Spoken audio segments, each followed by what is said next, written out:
Good morning, everybody. It's Marcia, Kansas Misfit. Today, I want to talk to you some of the garden seeds. I'm going to start out early so I can actually have little plants to transplant into the garden.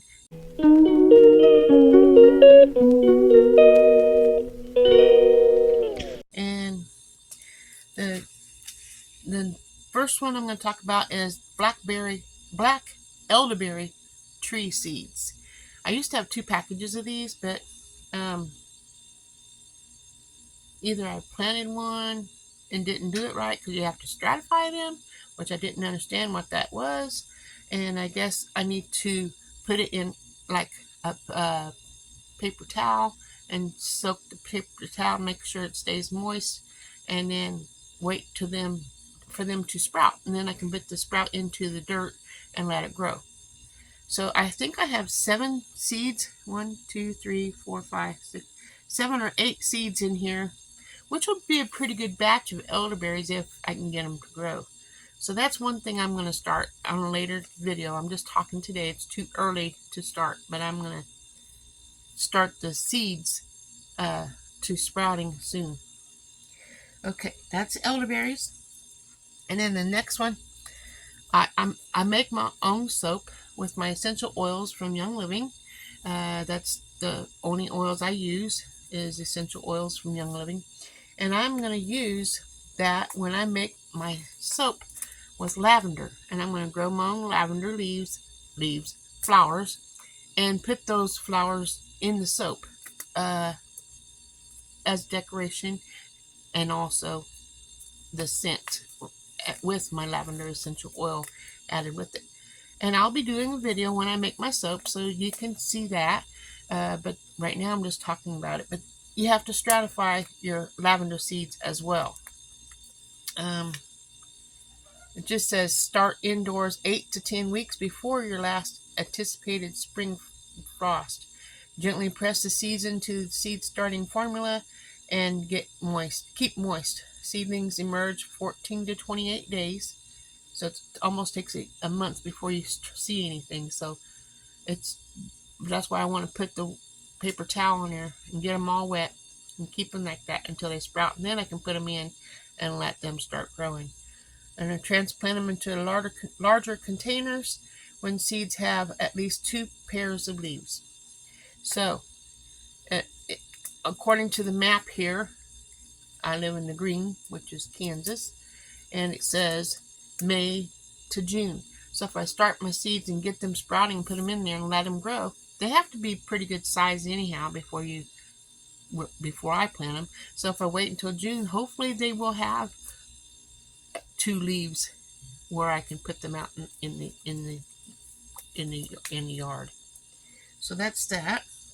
I have 2 packages of lavender, and I can also dry that, and there's many medicinal things you can do with them. It says heirloom, open pollinated, non-GMO and non-hybrid seeds. And this is from Mary's heirloom seeds. And I took notes on the back of this. It says start seeds 3 to 4 months before planting. Toilet paper rolls filled with soil. Wet the soil so the seeds don't fall through the soil. And move the soil up on top seeds. Place on a tray covered with plastic bag. Place in the refrigerator for 3 to 6 weeks. So there you go. That's a month and a half right there.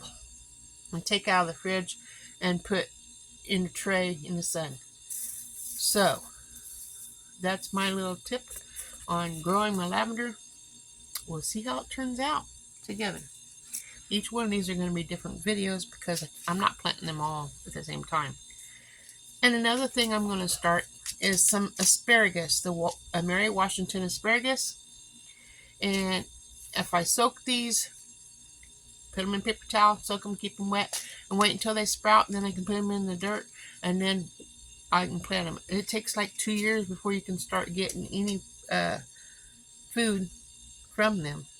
So it says asparagus is a useful companion plant with tomatoes. Maybe I don't want to plant them with the tomatoes. unless I plant the tomatoes in the same spot every year, and I don't think I'll do that. I could plant some tomatoes in with the asparagus bed, I suppose, like 2 plants, because I'm planning on having lots of tomatoes this next year, uh, to make to fill my cabinets with different ketchups and all kinds of things, tomato sauce and everything. So I'll start this asparagus. I know I have more asparagus, but this is just a start.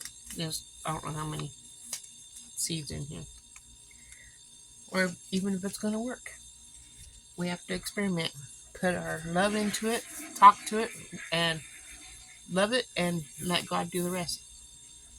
Yarrow is another flower. I'm going to start that, and I'm going to put it in water or paper towels as well, or wait for it to sprout. And then some of these I might even can sell to other people at the farmer's market. That's yarrow. Has medicinal properties on it. Valerian. I love valerian. It's when it's like young living essential oils, has valerian, and it's very thick oil, but it smells amazing. It relaxes you, calms you, and helps you sleep. And there's other things it does too, but that's what I like about it.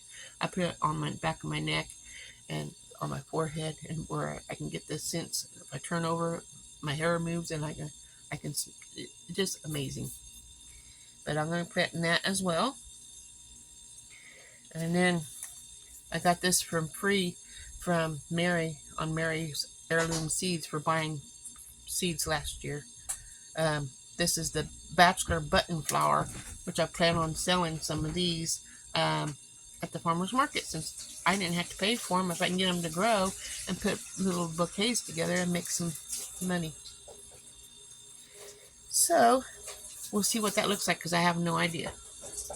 Okay, and then, I planted a whole lot of onions last year, trying to grow all these different onions, and I just put the seeds in the ground, pulled muscles in my butt and the back of my legs, planting, I don't know, over 1,000 onion seeds, and it just didn't give me anything, and we was upset of the waste of money we had.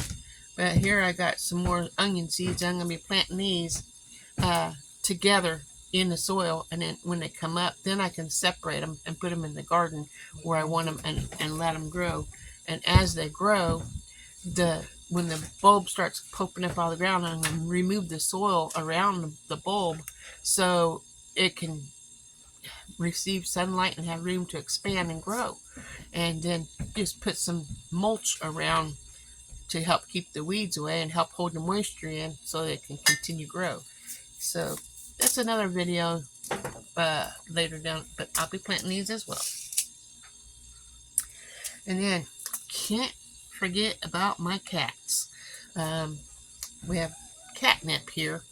I'm going to grow some catnip and get little balls to fill them with catnip for my cat to have a joyful time, and steam me some tea with that, because it makes good tea. It says fresh or dried catnip entices the cats to display delightful silliness and tranquil bliss. You'll enjoy the soothing, delicious tea brewed with these leaves. So we'll see how that turns out as well.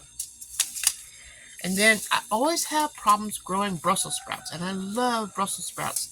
And I thought, if I can get the Brussels sprouts to grow in little pods, and put each seed, that when it grows up, a couple leaves come out, and I know it's going to stay alive, put that in the ground, and then we'll have Brussels sprouts a lot easier than putting the seed in the ground and letting it grow, because I can't see it when the grass starts growing and don't know where the Brussels sprout is. So let it sprout and put it in my grow room. When they get big enough to grow outside, I can put them in the ground, and then they're 12 inches apart, and they can grow and do their thing, and we can have Brussels sprouts in our freezer and in our tummies. That's just a few things I was going to share with you. There's other things I'm going to be growing as well, but that's just what I'm going to do while I'm waiting on spring to get here. So I have a head start on the garden. If this touched anybody and you liked it, let me know what you like. And tell me what you're going to start in your garden next year. And I guess, remember, God loves you, and I love you too. And without God, we have nothing. But with Him, we can have anything. And I will see you guys on the next video. Ta-ta for now.